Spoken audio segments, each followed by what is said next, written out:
ఈరోజు వైసీపీ నేతలు ముఖ్య నాయకులతోని జగన్మోహన్ రెడ్డి రివ్యూ సందర్శించారు. రివ్యూకి సంబంధించి అప్డేట్స్ చూస్తే గనక మళ్ళీ ఓదార్పు పాదయాత్రకు జగన్ నిర్ణయం తీసుకున్నారు.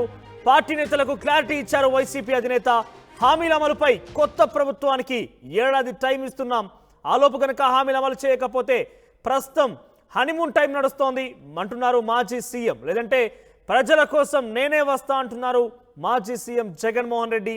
ఇక 6 నెలల తర్వాత ప్రతి కార్యకర్త నేను కలుస్తానంటున్నారు. 3 ఏళ్ల తర్వాత పాదయాత్ర చేస్తానంటూ కూడా ఆయన చెప్పే ప్రయత్నం చేశారు. ఓవరాల్గా జగన్మోహన్ రెడ్డి మళ్ళీ ప్రజల్లోకి రాబోతున్నారు. గతంలో మాదిరిగానే ఆయన ప్రతిపక్షంలో ఉన్నప్పుడు ఓదార్పు యాత్రల పేరిట యాత్రలు చేయడం చూసాం. పాదయాత్ర కూడా చేశారు జగన్మోహన్ రెడ్డి.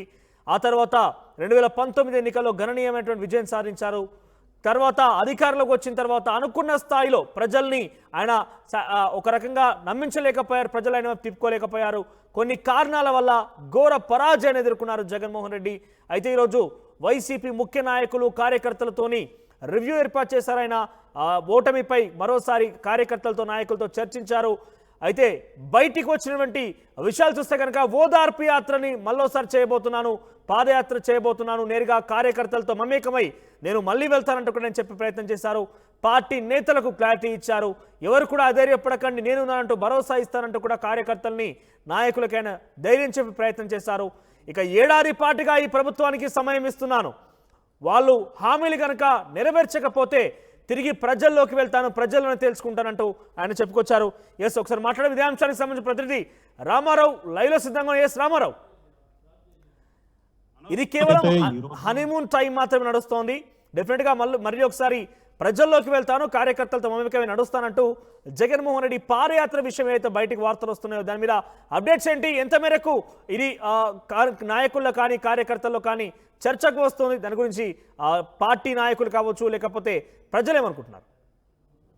మనం ఏదైతే వైసీపీ అధినేత జగన్మోహన్ రెడ్డి ఈ రోజు ఆ పార్టీకి సంబంధించినటువంటి ముఖ్య నేతలతో సమావేశం నిర్వహించారు. ఈ సమావేశంలో పార్టీ నాయకులలో ఒక కాన్ఫిడెన్స్ పెంచేలాగా ఆయన స్పీచ్ సాగింది. అలాగే ఆయన ప్రధానంగా చూసుకున్నట్లయితే కొన్ని కామెంట్స్ ఏదైతే ఉన్నాయో ఆ కామెంట్స్ అనేది వైసీపీ నేతలు కార్యకర్తల్లో మంచి జోష్ నింపుతున్నాయని చెప్పుకోవచ్చు. ఎందుకంటే ఆయన ప్రజెంట్ చూసుకున్నట్లయితే ఓటమి తర్వాత తొలిసారిగా పార్టీ కార్యకర్తలు అలాగే పార్టీ నాయకులందరితో కూడా ముఖ్య నాయకులతో మీటింగ్ ఏర్పాటు చేశారు. ఈ మీటింగ్ లో ఇప్పుడున్నటువంటి ప్రభుత్వానికి ఏడాది టైం ఇస్తున్నాం, ఖచ్చితంగా ఎన్నికల్లో ఏదైతే హామీలు ఇచ్చారో ఏదైతే ఎన్డీఏ కూటమి సూపర్ 6 కావచ్చు మిగతా అన్ని హామీలు ఉన్నాయి, ఈ హామీలన్నీ అమలు చేయడానికి ఏడాది పాటు సమయం ఇస్తున్నానని ఆయన క్లియర్ గా చెప్పడం జరిగింది. ఎందుకంటే కొత్త ప్రభుత్వం వచ్చింది, ఇంకా పూర్తి స్థాయిలో వాళ్ళ పనితీరు బిగిన్ అవ్వాల్సిన నేపథ్యంలో సో ఖచ్చితంగా సంవత్సరం పాటు సమయం ఇస్తున్నాం. ఇప్పుడు హనీమూన్ టైం, సో వాళ్ళు ఏదైతే హామీలు ఇచ్చారో ఆ హామీలన్నీ నిలబెట్టుకోవాలి, ఖచ్చితంగా ప్రజలకు ఇచ్చినటువంటి హామీలన్నీ కూడా నెరవేర్చాలి అని చెప్పి ఆయన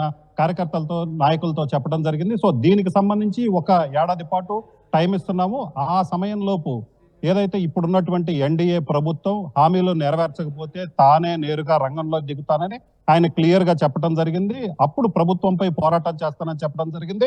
అలాగనే ఎన్డీఏ కూటమి అధికారంలోకి వచ్చిన తర్వాత చూసుకున్నట్లయితే రాష్ట్ర వ్యాప్తంగా వైసీపీ నేతలు కార్యకర్తలపై దాడులు పెరిగిపోయి అలాగే ఆస్తుల విధ్వంసం చోటు చేసుకున్నటువంటి పరిస్థితి ఉంది. సో ఈ నేపథ్యంలోనే ఆయన మరో సూచన కూడా చేశారు. పార్టీ నాయకులందరూ కూడా కార్యకర్తలకు అందుబాటులో ఉండాలి, అందరి దగ్గరికి వెళ్ళి వాళ్ళల్లో మనోధైర్యం నింపేలాగా ప్రవర్తించాలి, సో అందుబాటులో ఉండాలని చెప్పి కూడా నేతలకు సూచించడం జరిగింది. దీంతో పాటు 6 నెలల్లో నేనే డైరెక్ట్ గా రంగంలో దిగుతాను, ప్రతి ఒక్కరిని కలుస్తాను, ప్రతి ఒక్క కార్యకర్తను కూడా కలుస్తానని చెప్పడం జరిగింది. సో గతంలో పాదయాత్ర చేశారు, అధికారంలోకి వచ్చిన తర్వాత ఆయన ప్రజల్ని కలవలేకపోయారు.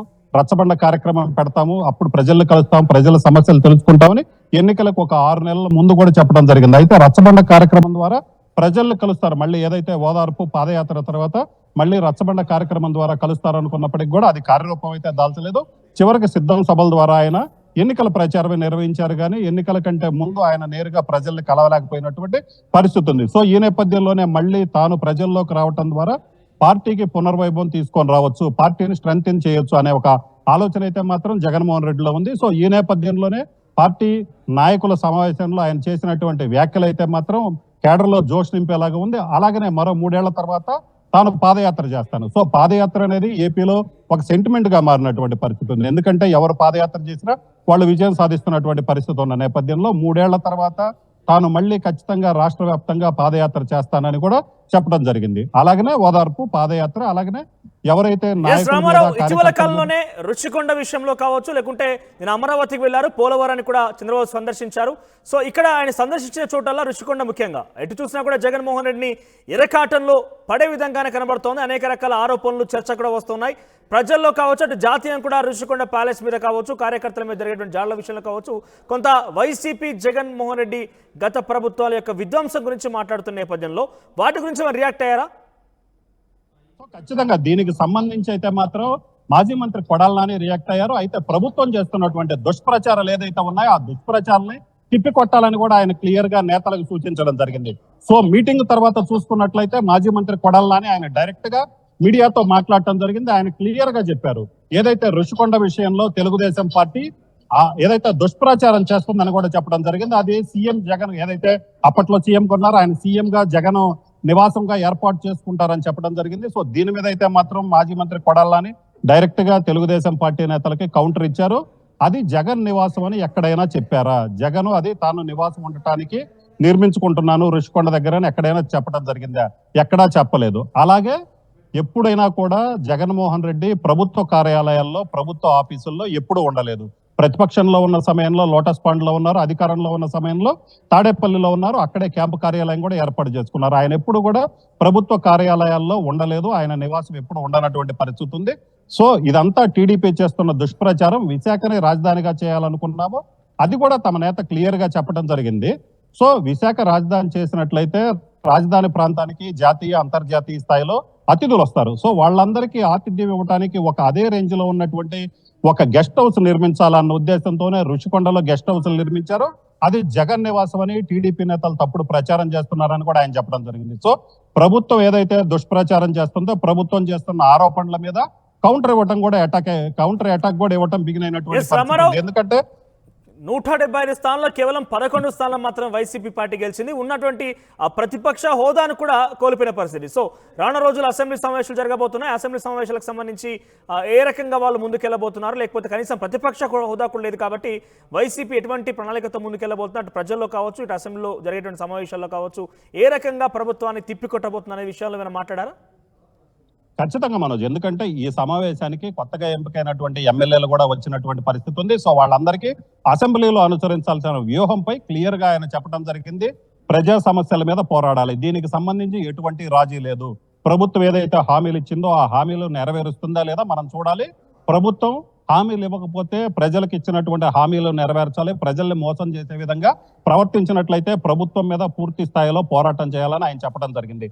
అలాగనే అసెంబ్లీలో మీరు చెప్పినట్లు వైసీపీకి ప్రతిపక్ష హోదా కూడా లేదు. సో ఈ నేపథ్యంలోనే సభలో తమ వాణి వినిపించే అవకాశం వస్తుంది అని అయితే ఆయన అనుకోవటం లేదని ఆయన క్లియర్ గా చెప్పడం జరిగింది. అయినప్పటికీ కూడా తాము మాత్రం ప్రజల పక్షంలోనే ఉంటాము, ప్రజల తరపున పోరాటం చేస్తాం. సో అలాగనే ఎంపికైనటువంటి ఎమ్మెల్యేలు ఎవరైతే ఉన్నారో వాళ్ళందరికీ క్లియర్ గా ఒకటే చెప్పారు, ఖచ్చితంగా కూడా అసెంబ్లీ వేదికగా ప్రజల తరపున ప్రజా సమస్యల మీద పోరాడాలా. అలాగే ప్రభుత్వం ఏదైతే హామీలు ఇచ్చాయో ఆ హామీలు నెరవేర్చకపోతే ప్రభుత్వం మోసపూరిత వైఖరి మీద ఖచ్చితంగా పోరాడాల్సిందే. అసెంబ్లీలో మనకి విలువిస్తారు, మనల్ని గౌరవిస్తారు అని మనం అనుకోవాల్సిన పని లేదు. సో వాళ్ళు ఎలాగ బిహేవ్ చేసినా కానీ మనం మాత్రం ఖచ్చితంగా ప్రజల పక్షాన పోరాడాల్సిందే. దీంట్లో ఎటువంటి ఇది లేదు. అసెంబ్లీలో ఎదురయ్యే పరిణామాలు ఏదైతే ఉన్నాయో వాటికి సంబంధించి కూడా ముందుగానే జగన్ చెప్పడం జరిగింది. సో గతంలో చూసుకున్నట్లయితే టీడీపీ 23 స్థానాలు వచ్చాయి, ఇప్పుడైతే వైసీపీకి 11 స్థానాలు వచ్చినాయి. ప్రతిపక్ష హోదా కూడా రాకపోవడంతో ఖచ్చితంగా సభలో టీడీపీ నేతలు తమని టార్గెట్ చేసే అవకాశం ఉందన్న నేపథ్యంలోనే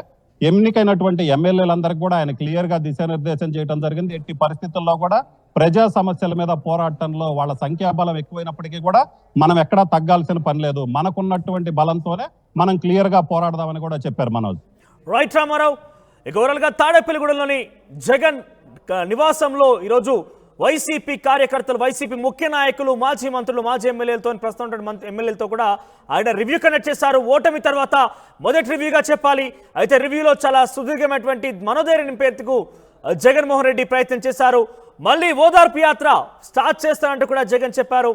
ఈ ప్రభుత్వానికి కేవలం ఒక ఏడాది సమయం ఇస్తున్నాను, ఏడాది గడువిస్తున్నాను, ఇచ్చిన హామీలు కనుక అమలు చేయకపోతే తిరిగి ప్రజల్లోకి వెళ్తాను, ప్రజలను తేల్చుకుంటాను, కార్యకర్తలకు అందుబాటులో ఉంటాను, ప్రతి కార్యకర్తను కూడా కలిసే ప్రయత్నం చేస్తానంటూ కూడా ఆయన చెప్పారు.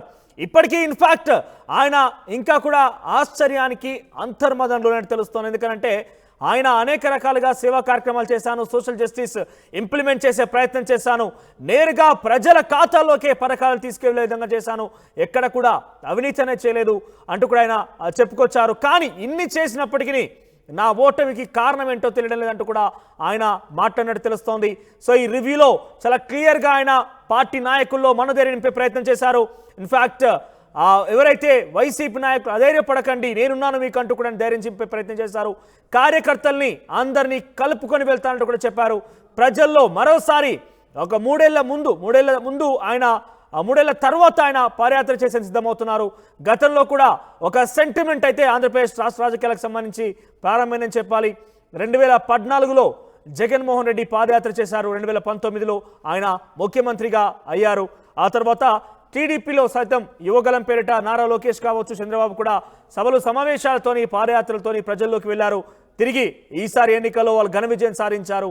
ఇక తదుపరి పాదయాత్ర అనేది ఒక సెంటిమెంట్గా మార్చుకోబోతోంది ఆంధ్రప్రదేశ్.